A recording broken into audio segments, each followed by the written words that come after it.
Hey everybody, Pastor Stephen Anderson here from Faithful Word Baptist Church in Tempe, Arizona. And I'm going to read another one of the Vedas here from the Rig Veda. And again, remember the Vedas are the basis of Hinduism. The oldest and most important scriptures in Hinduism are the Vedas, which are hymns that are chanted or sung in Hindu temples every single day. Now, when people go to these temples, they don't understand Sanskrit. They don't know how weird they are, okay? But I've got here an English translation, and I'm going to read for you one called The Long-Haired Ascetic. This is from the section on using the drug soma. And, I talked more about that in the last video. But let me read you the introduction first. The long-haired ascetic, an early precursor of the Upanishadic yogi, drinks a drug, probably some hallucinogen other than soma, in the company of Rudra, the master of poison, and a god who is excluded from the soma sacrifice. The hallucinations described in the hymn are related to, but not the same as those attributed to soma drinkers in a bunch of other hymns that they sing about drugs and drug use in Hinduism. Let me just read for you the Veda itself. Long hair holds the fire, holds the drug, holds sky and earth. Long hair reveals everything so that everyone can see the sun. Long hair declares the light. These ascetics, swathed in wind, put dirty red rags on. So up to that point, he's naked. That's why it's talking about him declaring everything, showing everything to the sun. He's swathed in wind, meaning that his only garment is the wind or the air around him. But then he puts dirty red rags on. Then it says, when gods enter them, they ride with the rush of the wind. Now the gods that are entering this long-haired ascetic are actually demons that he's getting possessed with under the influence of these drugs. When gods enter them, they ride with the rush of the wind. Crazy with asceticism, we've mounted the wind.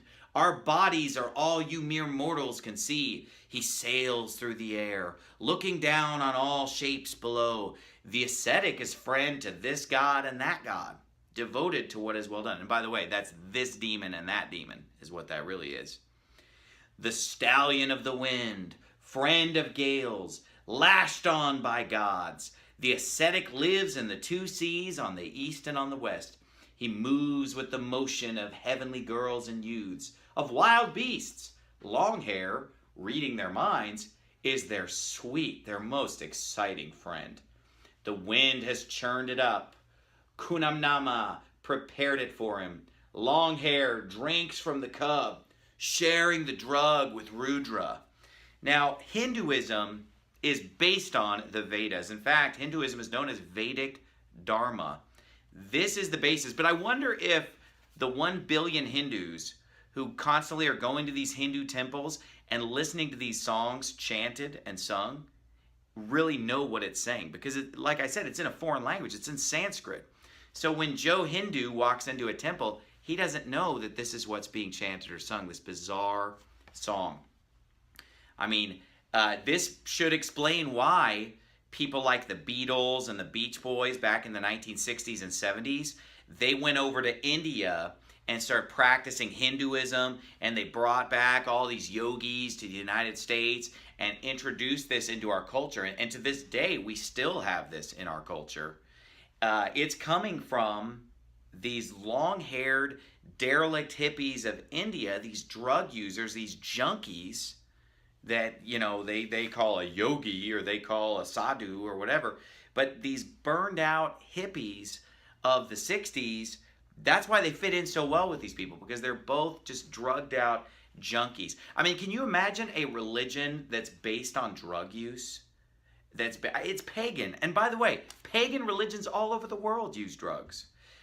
For example, the Native Americans, they have peyote. In Southeast Asia, there are all kinds of folk religions where they use drugs to enter the spirit world and communicate with their dead ancestors, etc. But thank God, the Bible teaches us to abstain from alcohol and to abstain from drugs. The Bible tells us over and over again to be sober.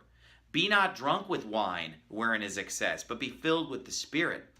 And over again, God condemns drunkenness, and he tells us to be sober. And so we as Christians, we don't believe in using drugs or alcohol at all. And they certainly don't make us more spiritual. And we certainly wouldn't sing praises to a drug in church or sing the praises of the virtue of taking drugs and getting high. But that's exactly what the Rig Veda has a whole section about. Many of the Vedas praise soma, which is a different hallucinogenic drug than this one, and praise the virtues of drug use. So this is a wicked, demonic religion. It's all about getting naked, taking drugs, being demon-possessed, and abusing your body.